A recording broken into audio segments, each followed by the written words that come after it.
നിലമ്പൂർ ഉപതെരഞ്ഞെടുപ്പിൽ 10,000-ലേറെ വോട്ടുകൾക്ക് മിന്നുന്ന വിജയം നേടിയ ആര്യാടൻ മുഹമ്മദിന്റെ മകനായ ആര്യാടൻ ഷൗക്കത്ത് MLA-ആയി സത്യപ്രതിജ്ഞ ചെയ്തു.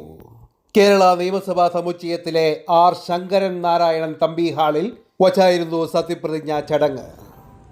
ആര്യാടൻ ഷൗക്കത്ത് എന്ന ഞാൻ നിയമസഭയിലെ ഒരു അംഗമായി തിരഞ്ഞെടുക്കപ്പെട്ടിരുന്നാൽ നിയമം വഴി സ്ഥാപിതമായ ഭാരതത്തിന്റെ ഭരണഘടനയോട് ഞാൻ നിർവ്യാജമായ വിശ്വസ്തതയും കൂറും പുലർത്തുമെന്നും ഞാൻ ഭാരതത്തിന്റെ പരമാധികാരവും അഖണ്ഡതയും നിലനിർത്തുമെന്നും ഞാൻ ഏറ്റെടുക്കുവാൻ പോകുന്ന കർത്തവ്യം ഞാൻ വിശ്വസ്തയോടുകൂടി നിർവഹിക്കുമെന്നും ദൈവത്തിന്റെ നാമത്തിൽ പ്രതിജ്ഞ ചെയ്യുന്നു.